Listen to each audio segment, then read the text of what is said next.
देखिए projectile motion में ये सेकंड पार्ट है हॉरिजेंटल प्रोजेक्टाइल का। इसके पहले हम बेटा एक बात पढ़े थे कि अगर ग्राउंड टू ग्राउंड प्रोजेक्टाइल होता है, ग्राउंड टू ग्राउंड का मीन्स लेट दैट ऑब्जेक्ट को हमने अर्थ पे खड़े होकर फेंका, वो वापस फिर अर्थ पे आ गया, तो इसको हम लोग कहते थे बेटा ग्राउंड टू ग्राउंड प्रोजेक्टाइल।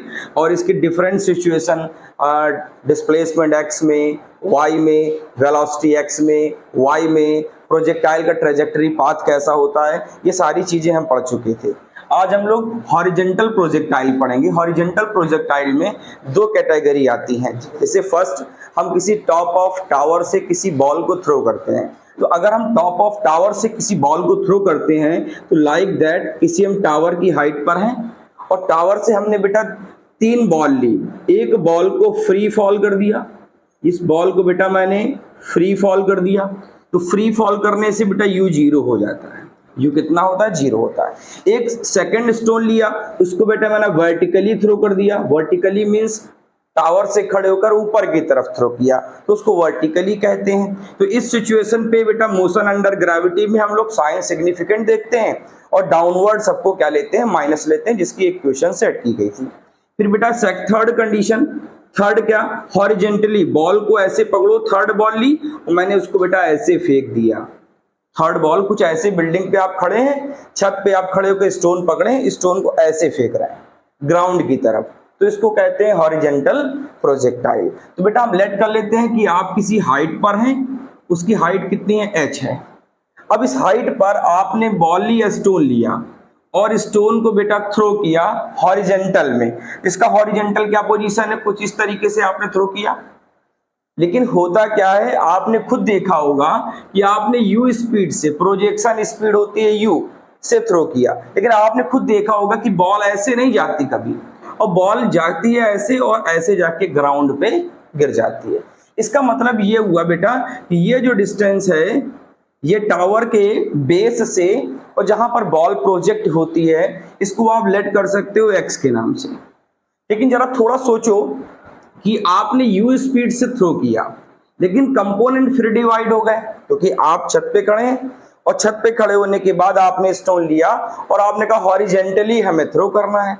तो हॉरिजेंटली आप कैसे थ्रो करोगे? बॉल लोगे, उस बॉल को फेंकने की 2 सिचुएशन है। हॉरिजेंटली तो आप मान लो ऐसे हॉरिजेंटल में फेंकते हैं, तो जब आप ऐसे हॉरिजेंटल में थ्रो करते हैं तो क्या बॉल लगातार सीधे जाती है? नहीं जाती, थोड़ी देर तक तो सीधे जाती है, उसके बाद जैसे ही ग्रेविटी मोशन से ज्यादा हो जाती है, या कह सकते हो कि जो ग्रेविटेशनल फोर्स है, ग्रेविटेशनल फोर्स का मतलब ग्रेविटी फोर्स है, वो लॉन्च करने वाले फोर्स से, लॉन्च करने का मींस इनर्शियल फोर्स से, जो फोर्स आपने अप्लाई किया है, वो फोर्स जब ग्रेविटी के फोर्स से थोड़ा छोटा होने लगता है तो वो बॉल सीधे ना जाकर वो धीरे धीरे ग्राउंड में आकर गिर जाती है।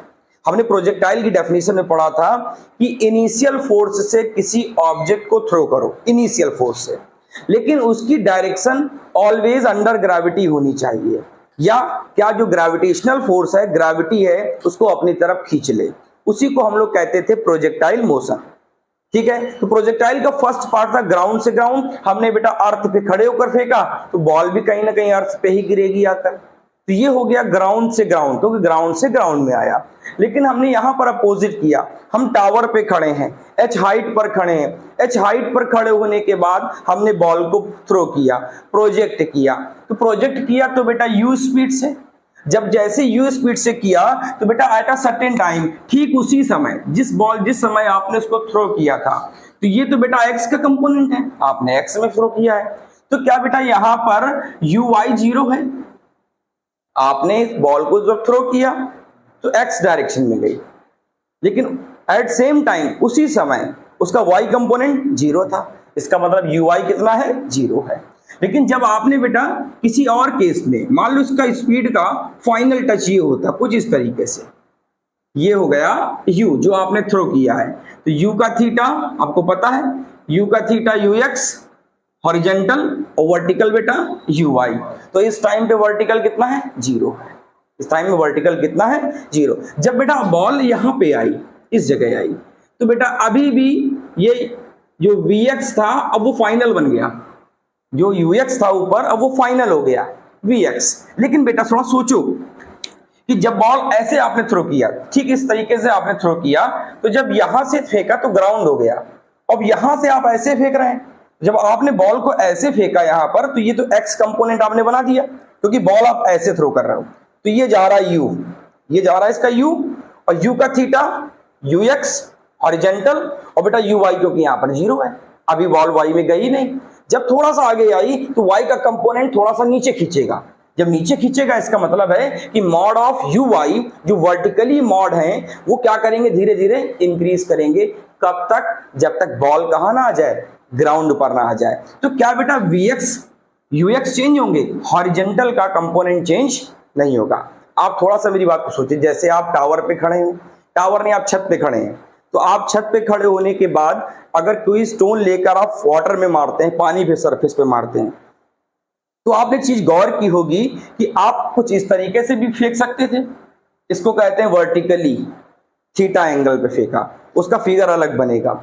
आपने बेटा ऐसे फेंका, बॉल ऐसे पकड़ी, उसको ऐसे फेंका, तो जब ऐसे फेंका तो ये यू हो गया, तो यू हो गया, तो यू का थीटा यू एक्स हॉरिजेंटल, और यहां पर यू वाई क्योंकि बिल्कुल 0 था, यू वाई था ही नहीं। बॉल थोड़ा सा आगे बढ़ी तो यू एक्स तो वही है, क्योंकि बॉल खींच आप रहे हो, एक्स में तो बॉल वैसे ही खींचोगे आप, लेकिन वाई का कंपोनेंट जो 0 था वो थोड़ा सा बढ़ गया। फिर जैसे बॉल नीचे गई, क्योंकि ग्रेविटी खींच रही है, तो यू एक्स तो वही है, अब वो after time T U X बन गया हमारा V X, final velocity X की बन गई। लेकिन वाई का कंपोनेंट धीरे धीरे इंक्रीज करता है। जैसे मान लो किसी बॉल को कोई ऐसे थ्रो करता है, तो थ्रो करने में जो वाई का मॉड है, वाई का मॉड धीरे धीरे बढ़ेगा जब वो ग्रेविटी में नीचे से आएगा। लेकिन बेटा एक्स का मॉड चेंज नहीं होता। एक्स का मॉड चेंज क्यों नहीं हो रहा है? मान लो ये बॉल है, इस बॉल को हम ऐसे खींच रहे हैं, तभी तो ये एक्स में जाएगी। इस बॉल को आप क्रिकेट खेल रहे हो, आप सोच लो कि क्रिकेट में आपने किसी बॉल को सेकंड प्लेयर के पास थ्रो किया, थ्रो करने का मीन्स ये है कि वहां पर एक एक्स वाला जो कंपोनेंट था वो बॉल को खींच रहा था, और वाई वाला अंडर ग्रेविटी चल रहा था। तो ग्रेविटी बेटा जब अपवर्ड जाओ तो घटती है, और डाउनवर्ड भी जाओगे तो घटती है। अर्थ के सरफेस पे सबसे मैक्सिमम होती है। इसका मतलब है ये Vx है। अच्छा Vx है तो इसका फाइनल, क्योंकि आप ऐसे थ्रो कर रहे थे, तो ये हो गया बेटा V, ये एंगल कितना थीटा। बेटा यहाँ पर यू वाई 0 था, लेकिन यहाँ पर वी वाई होगा, लेकिन कितना होगा ये नहीं बताया जा सकता, ये आपको कैलकुलेट करना पड़ेगा। फिर जब बेटा यहाँ पे आए तो ऐसे ही Vx, जैसे मान लो यहाँ पर आया तो ये बेटा Vx, आप ऐसे थ्रो कर रहे हो, ये बेटा V कितना एंगल थीटा। अब बेटा वी वाई छोटा था कंपोनेंट, अब वी वाई का कंपोनेंट कितना हो गया, बड़ा हो गया। धीरे धीरे वी वाई का कंपोनेंट क्या होता जाएगा, बड़ा होता जाएगा। क्यों बड़ा होता जाएगा? क्योंकि बॉल को जब आपने टावर से नीचे फेंका तो एक्स कंपोनेंट बॉल को मोशन दे रहा था, खींच रहा था, लेकिन जो वाई कंपोनेंट था एट सडन टाइम, जिस टाइम पे आपने थ्रो किया था वहां पर इनिशियल वेलोसिटी वाई एक्सेस की 0 थी, वहां पर वाई एक्सेस में आपने थ्रो नहीं किया था। फिर बॉल वाई में कैसे चली गई? वो मोशन अंडर ग्रेविटी की वजह से, क्योंकि ग्रेविटी बॉल को अर्थ पे खींच रही थी, इसलिए वाई का कंपोनेंट पहले बेटा 0 था, फिर -1, फिर -2, फिर -3। माइनस मैंने क्यों बोला? क्योंकि वर्टिकली डाउनवर्ड डायरेक्शन निगेटिव होती है, डायरेक्शन निगेटिव है, लेकिन मॉड बेटा बढ़ता जाएगा। क्यों? क्योंकि बॉल को अर्थ क्या कर रही है, ग्रेविटी की वजह से अट्रैक्ट कर रही है। तो ये हो गया हमारा हॉरिजॉन्टल प्रोजेक्टाइल। अब थोड़ा सा और दिमाग लगाओ, आपको ये तो पता चल गया कि प्रोजेक्शन वेलोसिटी u है, जिस वेलोसिटी से आप थ्रो करोगे वो वेलोसिटी कितनी है बेटा, u है। तो हमने लेट कर लिया कि हमारे पास जो बेटा प्रोजेक्शन वेलोसिटी है वो प्रोजेक्शन वेलोसिटी कितनी है, u है। अच्छा सोचो बेटा, जब आपने प्रोजेक्ट किया था तो सिर्फ वहां पर कौन सा कंपोनेंट था, ux not equal to 0, ux 0 नहीं था, लेकिन एट अ सेम टाइम बेटा uy कितना था, 0 था। अच्छा ठीक है, तो अब जरा आप सोचो कि आखिर कितना हमको टाइम लगा, या कह सकते हो कितनी हमने डिस्टेंस कवर की, कहां से कहां ये जो डिस्टेंस है, या कह सकते हो कि आफ्टर टाइम t कितनी डिस्टेंस इसने कवर की। तो क्या बेटा हॉरिजॉन्टली डिस्टेंस निकाल सकते हो? बिल्कुल निकाल सकते हो बेटा। हॉरिजॉन्टल डिस्टेंस कितनी कवर की बेटा, तो distance equal speed into time. Distance कितनी बेटा, x, स्पीड कितनी है बेटा, ux, क्योंकि x में जा रही है, और टाइम बेटा t हो गया। अच्छा ठीक है, तो x इक्वल ux को आपने क्या माना है, u माना है प्रोजेक्शन वेलोसिटी को, इंटू बेटा टाइम टी, तो बताओ टी की वैल्यू कितनी आई, एक्स अपान यू। हमको कितना टाइम मिला, उस स्टोन को अर्थ में पहुंचने में कितना टाइम लगा, एक्स अपान यू टाइम लगा। अब ठीक है, एक्स अपान यू तो लगा, लेकिन जरा ये तो पता करो कि वाई एक्सिस में इसका आखिर वेलोसिटी कितनी थी, वाई एक्सिस में क्या कर रहा था। तो जरा सोचो, अगर हम हॉरिजेंटल में अब इनिशियल स्पीड और फाइनल स्पीड निकाल लें, तो बेटा इनिशियल स्पीड कितनी है, यूएक्स। बेटा यूएक्स को आपने क्या माना है, यू माना है। यूएक्स को, प्रोजेक्शन वेलोसिटी को आपने क्या माना है, यू। ये बेटा यूएक्स को क्या कहोगे, इनिशियल वेलोसिटी। कौन सी वेलोसिटी, इनिशियल। बेटा मैं आपसे फाइनल वेलोसिटी कहूं, तो फाइनल वेलोसिटी का फॉर्मूला होता है v equal u plus A T. बात कर रहे हो अंडर ग्रेविटी की, तो बेटा ये x है, ये x है, ये x है। अंडर ग्रेविटी की बात कर रहे हो तो ax कितना होगा, 0 होगा, क्योंकि x में एक्सीलरेशन नहीं है, एक्सीलरेशन कहाँ है, y में है। तो बेटा ax कितना होगा, 0 होगा। बेटा ax 0 तो ये पोर्शन 0, तो क्या बेटा vx इक्वल ux। क्या बेटा vx किसके इक्वल है, ux के। बेटा ux किसके इक्वल है, u के। तो क्या हम कह सकते हैं कि vx equal u, vx equal u। ये हो गई बेटा x एक्सेस की फाइनल वेलोसिटी। फिर हम आ जाए y एक्सेस में, तो बेटा अगर हम y एक्सेस की बात करते हैं, तो बताओ y एक्सेस की इनिशियल वेलोसिटी पहले निकालो। तो बेटा इनिशियल वेलोसिटी को क्या कहोगे बेटा y में, uy।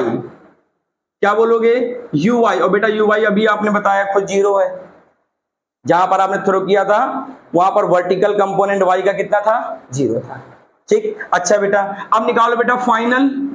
फाइनल में formula v equal u plus ए टी। कौन सी direction, y axis, v y u y a Y.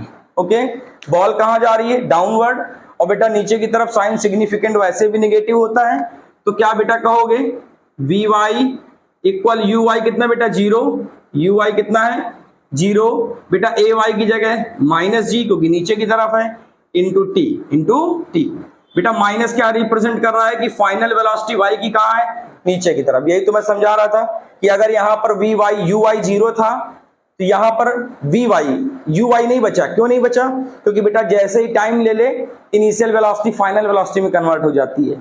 तो जब यहां से आपने बॉल फेंका तो यू वाई 0, 1 सेकंड के बाद अब यू वाई नहीं बचा, अब क्या बचा, वी वाई। तो वी वाई कितना, लेट -1, क्यों, डाउनवर्ड है। फिर बेटा जैसे जैसे नीचे आया -2, -3, -4, -5, वो कंटिन्यू क्या करेगी, ग्रेविटी की वजह से इंक्रीज करेगा, ग्रेविटी की वजह से इंक्रीज करेगा।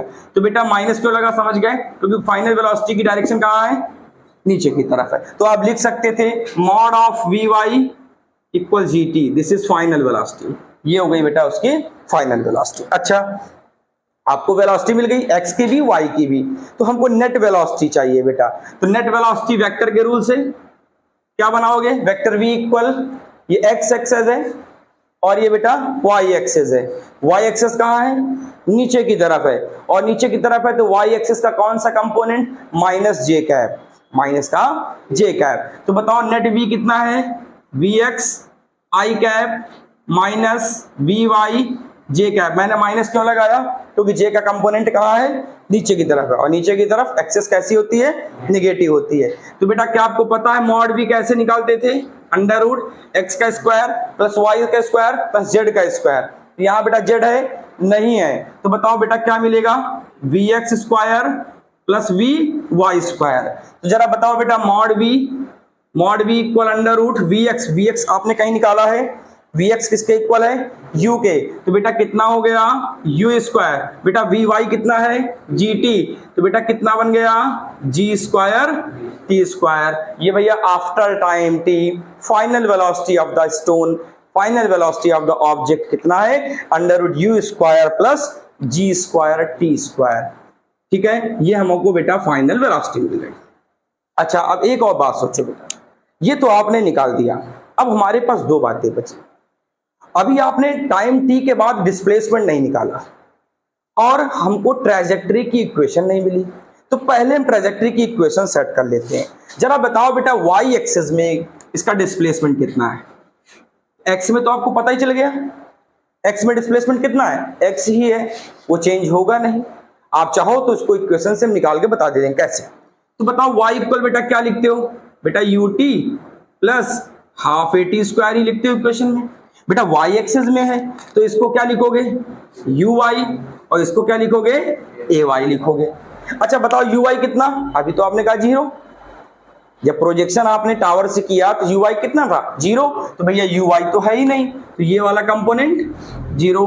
बताओ बेटा y इक्वल हाफ ए वाई की जगह माइनस जी, ए वाई की जगह माइनस जी, क्योंकि बेटा साइन सिग्निफिकेंट नीचे की तरफ निगेटिव है, इनटू बेटा टी स्क्वायर। वैसे तो मुझे डिस्प्लेसमेंट मिल गया y का minus half G T square, minus क्यों लगा, क्योंकि फाइनल डिस्प्लेसमेंट कहाँ है, नीचे की तरफ डाउनवर्ड है, टावर्स फेंकोगे बॉल नीचे ही गिरेगी।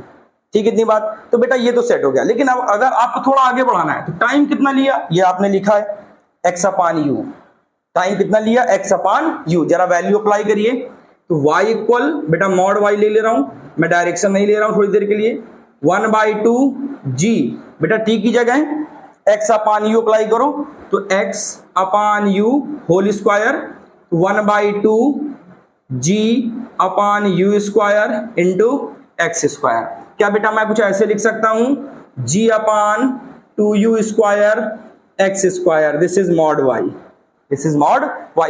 क्या बेटा देख के आया g कांस्टेंट है, g कांस्टेंट है, क्या बेटा u कांस्टेंट है, u भी कांस्टेंट है। देखो प्रोजेक्शन वेलोसिटी कितनी थी u, तो वो तो कांस्टेंट ही होगी, जितने से आप फेंकोगे उतनी ही रहेगी। तो बेटा ये पूरा टर्म कैसा है, तो बचा क्या, x वेरिएबल है, तो क्या मैं कुछ ऐसा कर सकता हूं, लेट अ कांस्टेंट c, इसको कांस्टेंट क्या मान लूं, c मान लूं। अगर कांस्टेंट c माना तो y equal C X square, y equal this is constant c, और बेटा ये x स्क्वायर है तो ये x स्क्वायर, तो y equal C X square मिला।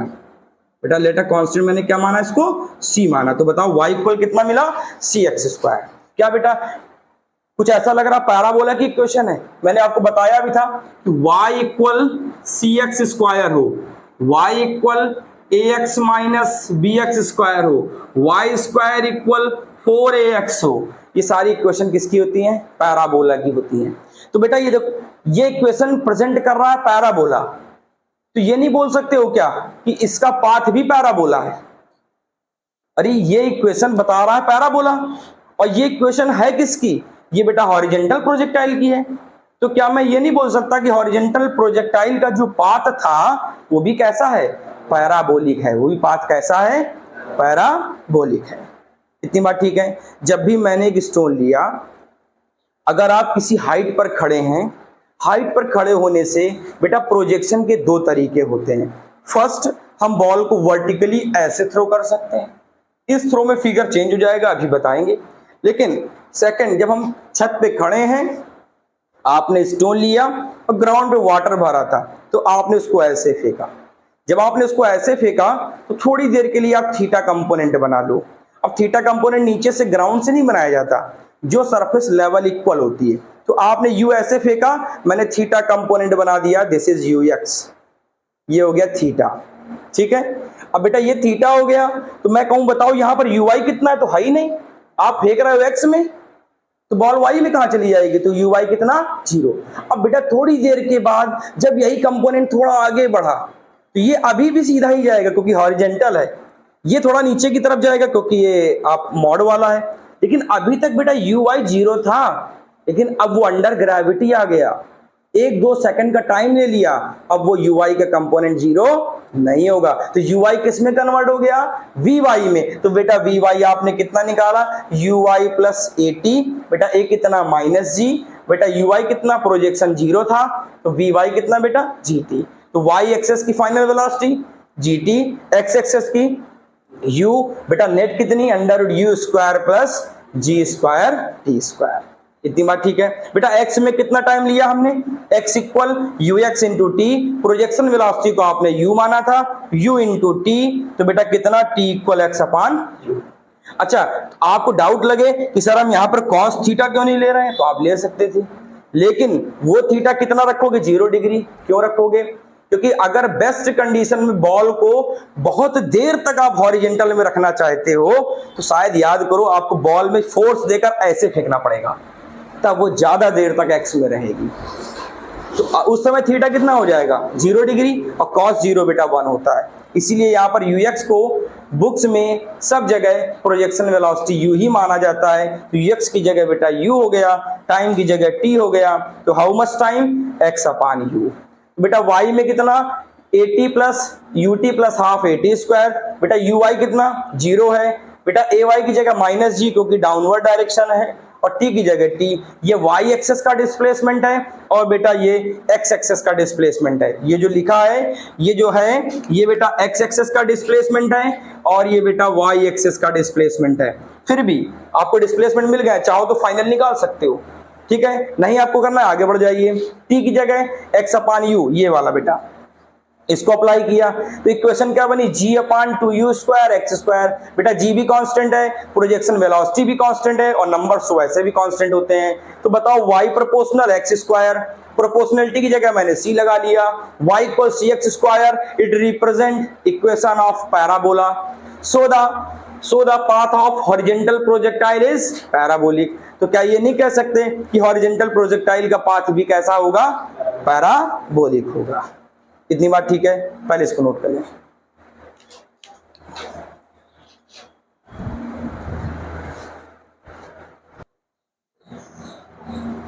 अब देखिए आपने प्रूव किया y इक्वल मॉड y लिया था g upon 2u square X square. बेटा प्रोजेक्शन वेलोसिटी वो कांस्टेंट थी, इसको आपने लिखा है y equal C X square. वैसे पैराबोला की इक्वेशन बेटा आपको पता है ग्राफ कुछ इस तरीके बनते हैं, अगर प्लस में है तो वो इस तरीके क्रिएट होता है, अगर वो माइनस डायरेक्शन में जाता है तो वो इस तरीके से क्रिएट होता है। लेकिन जरा देखो यहाँ पर हाफ लिखा है 1/2, तो 1/2 का मतलब ग्राफ भी आधा हो जाएगा, 1/2 का मीन्स ग्राफ कैसा हो जाएगा, आधा हो जाएगा। तो आधे का मतलब वो भी निगेटिव का है क्योंकि आपने मॉड लिया है, वरना वो माइनस था। अगर प्लस होता है तो ऊपर की तरफ बनता, तो ऊपर तो बन नहीं सकता क्योंकि ये क्या है, मॉड आपने लिया है, निगेटिव था, तो निगेटिव का मतलब बनेगा तो नीचे ही। अब कैसा है बेटा, हाफ है, आधा है, तो आधे का मीन्स ये उसका ग्राफ होता है, ठीक। ये y equal C X square, plus में है तो ऐसा ग्राफ, c का मतलब फुल वैल्यू, कंप्लीट वैल्यू, ठीक, और हाफ होता है तो ये आधा हो जाएगा, ठीक। अब यहाँ पर 1/2 लगा था तो 1/2 का मतलब ग्राफ आधा हो गया। दूसरी बात माइनस में है क्योंकि आपने मॉड लगा लिया है तो माइनस, तो बेटा माइनस का ये उसका ग्राफ है। तो ग्राफ कोई नहीं पूछेगा, जरा देखो कुछ ऐसे मिलता जुलता आपको लग रहा होगा, ऐसे आपने फेंका ऐसे ही बनाया। अब थोड़ा सा और सोच लो, बस आपको नेट डिस्प्लेसमेंट चाहिए तो आप नेट डिस्प्लेसमेंट भी निकाल सकते हैं। अगर आपको नेट डिस्प्लेसमेंट चाहिए तो कैसे फिगर बनाओगे, इसी फिगर को देख लो, ये बेटा x है, ये आफ्टर टाइम t ये x है, फिर बेटा ये बेटा y है, और आपको पता है कि शॉर्टेस्ट डिस्टेंस को ही डिस्प्लेसमेंट बोलते हो, और शॉर्टेस्ट बेटा हमेशा सीधा होता है, ये कुछ इस तरीके से, दिस इज 90 डिग्री। तो बेटा बताओ ये डिस्टेंस कितनी है, under root X square plus Y square. तो बेटा अभी आपने अंडर रूट एक्स कितना निकाला था, u इंटू टी का स्क्वायर, और y कितना निकाला था 1/2 माइनस में gt का स्क्वायर। ये हो गया बेटा नेट डिस्प्लेसमेंट। तो इस नेट डिस्प्लेसमेंट से आप न्यूमेरिकल नहीं लगाते क्योंकि आपको न्यूमेरिकल अलग अलग ही लगाना होता है। अब आ जाओ एक लास्ट कच का जो वेरिएशन बचा है, या फिर रेंज कितनी है, रेंज का मतलब हॉरिजॉन्टल डिस्टेंस कितनी है। तो हॉरिजॉन्टल डिस्टेंस कैसे निकालते हो बेटा, हमको पता चला कि अगर हम y एक्सेस में टाइम की बात करें, y एक्सेस में टाइम की बात करें तो आपने प्रूफ किया mod y equal 1/2 gt square. बेटा यहाँ y की जगह आप हाइट h भी रिप्रेजेंट कर सकते हो, ये आपके ऊपर है। तो जरा बताओ बेटा यहाँ पर t स्क्वायर की वैल्यू कितनी मिली, 2y/g, आप चाहो y की जगह h लिख सकते हो। तो बेटा यहाँ पर t की वैल्यू कितनी है, अंडर रूट 2h/g, या बेटा h की जगह 2y/g, चाहे आप h लिखो और चाहे आप y लिखो। अच्छा थोड़ा सा और सोचो बेटा, ये तो टाइम है y एक्सेस के लिए। अच्छा अगर हम थोड़ा सोचें कि रेंज निकालना है, रेंज को क्या कहते हैं, हॉरिजॉन्टल डिस्टेंस कहते हैं। अरे रेंज का मतलब यहां से मैं टावर से ऐसे फेंक रहा हूं, ये थोड़ी रेंज है। इस टावर को सीधा कर लो, मेरे फुट पे आ जाओ, और फुट से जहां बॉल गिरी इसको रेंज कहते हैं। रेंज यहां से नहीं ली जाती है, रेंज कैलकुलेट करोगे ग्राउंड से ही। वो मान लिया जाता है कि टावर सीधा है और ग्राउंड से लेट कर लेते हैं। तो रेंज कितनी बेटा, रेंज इक्वल क्या होता है, हॉरिजेंटल स्पीड इनटू टाइम। अरे भाई हॉरिजेंटल डिस्टेंस को हॉरिजेंटल स्पीड से ही तो बोलोगे, तो क्या लिखोगे, हॉरिजेंटल वेलोसिटी इनटू बेटा टाइम। बताओ बेटा हॉरिजेंटल वेलोसिटी कितनी है, आपको पता है शायद u है, ux भी u था और vx भी u था। बेटा टाइम तुमने अभी भी निकाला, ये लिखा हुआ है, चाहे ऐसे लिखो चाहे ऐसे लिखो, जिस तरफ चाहो, √2h/g, this is the range. इसको क्या बोलते हैं, रेंज। x बोल दो, और नहीं x कहना चाहते हो r कहना चाहते हो r कह दीजिए। तो यहाँ रेंज कितनी है, u √2h/g। जबकि ग्राउंड से ग्राउंड में कितनी थी, जब हम ग्राउंड टू ग्राउंड फेंक रहे थे तब था u² sin 2θ/g, जब हम ग्राउंड से ग्राउंड फेंक रहे थे। और ये कहां से फेंक रहे हैं, टावर से फेंक रहे हैं ग्राउंड में। ये हॉरिजेंटल प्रोजेक्टाइल का रेंज होता है u √2h/g, और जब ग्राउंड से ग्राउंड होता है तो u² sin 2θ/g होता है। अच्छा एक बात और है, कभी कभी हो सकता है कह दे ये दो बिल्डिंग सामने सामने है, तो कह दे ये दो बिल्डिंग हैं और दोनों बिल्डिंग सामने सामने हैं, ठीक है, इनके बेस इक्वल है, मतलब फिगर में ऐसा कुछ लग रहा होगा कि बेस अलग अलग है, बेस बेटा सेम है इनके, ठीक है, एक ही बेस पर है, कुछ ऐसे। अब बेटा यहां से मान लो इसकी हाइट h1 है, इस बिल्डिंग की हाइट h1 है, और बेटा आपने यहां से स्टोन फेंका इस सेकंड वाली बिल्डिंग पर, और सेकंड वाली बिल्डिंग के यहां पर जाके वो कोलिजन करता है। मान लो कोलिजन करने में यहाँ विंडो लगी है या उसका डोर लगा हुआ, कुछ भी लगा हुआ है, वो यहाँ पे जाके कोलिजन कर रही है, और कोलिजन करने में इसकी हाइट अब एबव से कितनी हो गई, h2 हो गई। तो पूछेगा बताओ आखिर स्टोन की स्पीड कितनी थी। मेरी बात समझे, जैसे आप छत पे खड़े हैं, आपका घर मान लीजिए कि 4 खंड में बना हुआ है, फोर्थ फ्लोर पे खड़े हैं, और सामने वाला जो है वो 3rd फ्लोर का बना हुआ है। तो आपने बॉल ली और बॉल को हॉरिजेंटल में थ्रो किया, हॉरिजेंटल में कुछ इस तरीके से। तो कह रहा बताओ वो जो 3rd फ्लोर की बिल्डिंग थी उस पे जहां भी कोलिजन किया, तो मान लो h2 हाइट पे कोलिजन किया, तो पूछेगा कि आखिर बॉल की स्पीड कितनी थी, बॉल को आपने कितनी स्पीड से फेंका था। तो इस काम के लिए आपको थोड़ी देर के लिए दिमाग लगाना है कि ये h1 है, तो बेटा ये भी h2 होगा, ये h2 है तो ये भी कितना होगा, h2 होगा। तो कितनी रिमेनिंग हाइट है, h1 माइनस h2, कितनी हाइट बच रही है, h1 माइनस h2। अच्छा ठीक है, अगर ये हाइट जो भी बच रही है h1 माइनस h2, तो बेटा यहां से स्टोन की कहानी क्या हो जाएगी कि भैया ui कंपोनेंट तो 0 हो जाएगा, वो तो 0 ही रहना है, ui कंपोनेंट यहाँ पर कितना हो जाएगा, 0 रहेगा। अच्छा 0 रहेगा तो क्या ऐसे लिख सकते हो h1 minus h2 equal ut plus half at square, और ui कितना है 0, तो बताओ बेटा कितना, minus half gt square, h1 minus h2 equal minus half gt square. मान लो बिल्डिंग 55 मीटर हाइट की है, ये 55 मीटर की हाइट की है, कह रहा जब स्टोन फेंका तो ये ग्राउंड से जो डिस्टेंस थी वो 10.9 बची, कितनी बची, 10.9। तो बेटा अगर ये डिस्टेंस 10.9 है, इसका मतलब है ये डिस्टेंस कुछ और होगी। तो थोड़ी देर के लिए आप दो तरीके अपनाओ कि अगर यहाँ का टाइम पूछ रहा है तो ऐसे लगाओगे, अगर यहां से कैलकुलेट करना है पूरा आपको, तो भैया आपको ये पूरी हाइट लेनी पड़ेगी, और ये पूरी हाइट लेकर वही कहानी बेटा ut प्लस 1/2 at स्क्वायर, यहाँ पर uy हो जाएगा, ये ay हो जाएगा, और आपको मानना पड़ेगा कि uy कितना हो जाता है उस समय के लिए, 0 हो जाता है। तो आपको ऐसे सोल्यूशन सेट करने पड़ेंगे।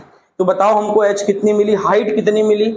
अगर कोई कह दे कि हॉरिजेंटल प्रोजेक्टाइल है तो हाइट कितनी, हाफ gt स्क्वायर। माइनस क्यों लगा समझ गए, क्योंकि जिसको उसकी जो नेट डिस्प्लेसमेंट है वो बेटा डाउनवर्ड है, इसलिए माइनस लगा। बेटा फाइनल वेलोसिटी कितनी x में, u है, y में बेटा कितनी है, माइनस gt। माइनस क्यों है, क्योंकि डाउनवर्ड है। बेटा नेट वेलोसिटी कितनी, √u square plus g square t square. Net displacement कितना बेटा, ut square plus minus half gt का स्क्वायर, क्योंकि ये y का डिस्प्लेसमेंट है, ये x का है। क्या क्वाड्रेटिक ट्रेजेक्टरी इक्वेशन क्या बनी, y equal g/2u square into X square. बेटा 2u स्क्वायर ये भी कांस्टेंट है, g भी कांस्टेंट है, तो क्या क्वाड्रेटिक इक्वेशन है, y इक्वल cx²। ये किसको रिप्रेजेंट करता है, पैराबोला को। तो पाथ कैसा होगा, पैराबोलिक होगा। इतनी बात ठीक है। ग्राफ आपसे पूछे तो ग्राफ बना दीजिए, y इक्वल cx² का ग्राफ ऐसे होता है, आधा होगा आधा हो जाएगा। मैंने नीचे क्यों बनाया, क्योंकि माइनस था, ये माइनस था तो ग्राफ कहां, नीचे की तरफ होगा, -cx² का पूरा बनेगा। ये आधा था तो बेटा cx²। इतनी बात ठीक है, नोट कर लीजिए।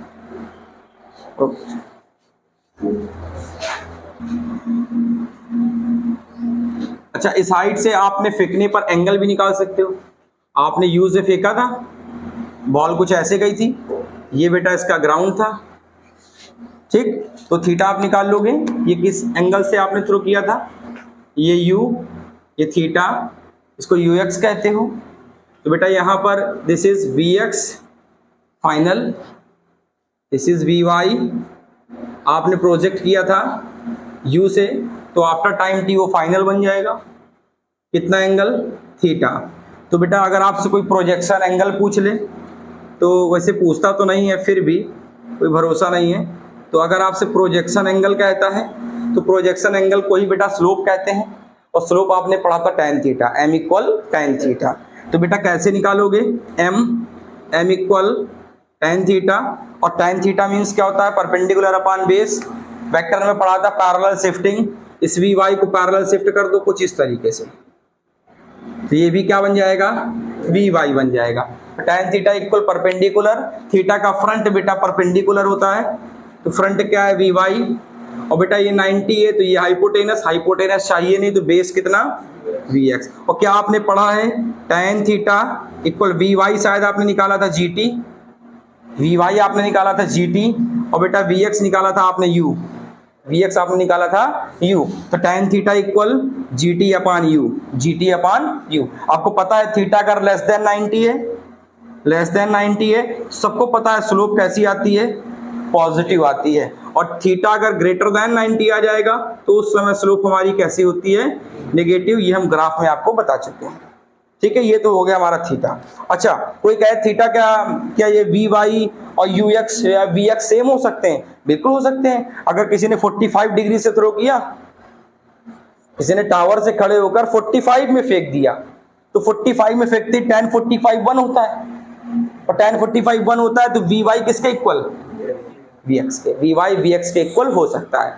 कब, जब सडन एंगल कितना होगा, 45 डिग्री होगा। अच्छा, अपोजिट हो सकता है, बिल्कुल हो सकता है। अगर tan 135 हो गया, अगर tan कितना हो गया 135, तो tan 135 कितना होता है, -1 होता है, तो बेटा vy किसके equal, vx, but direction opposite change हो जाएगी। लेकिन वो चीजें आपको प्रोजेक्टाइल में नहीं पूछता है। अच्छा बेटा, अब हम थोड़ी देर के लिए थोड़ा और सोचते हैं कि हम किसी हाइट में अगर मान लो खड़े हैं h हाइट पे, अब बॉल को हम हॉरिजेंटली नहीं थ्रो करेंगे, हम वर्टिकली थ्रो करेंगे।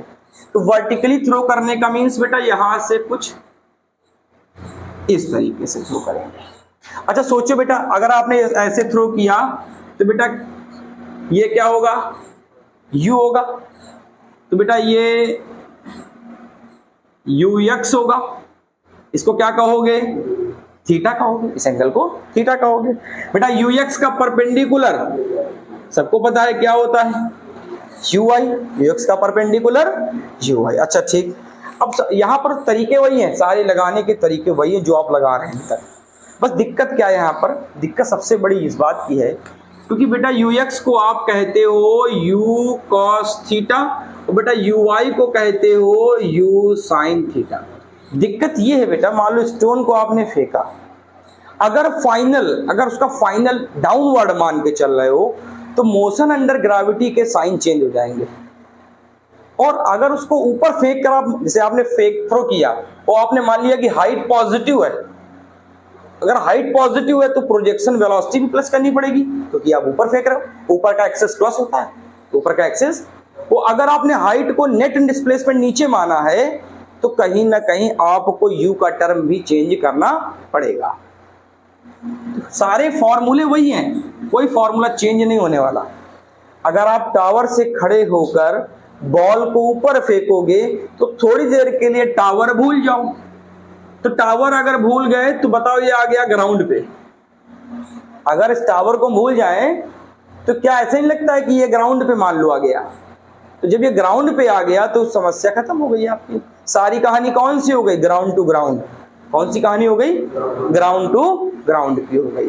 तो हाइट निकालने में जब नेट हाइट कहता है तो बेटा आप करोगे उसी तरीके से। किस तरीके से? ग्राउंड टू ग्राउंड से ही करोगे।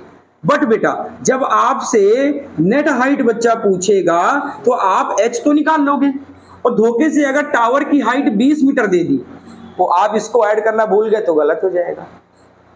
तो क्या करना पड़ेगा उस समय? नेट हाइट के लिए h जो भी आप निकाल रहे हो प्लस बेटा इसको क्या मान लो h डैश, प्लस क्या करना पड़ेगा?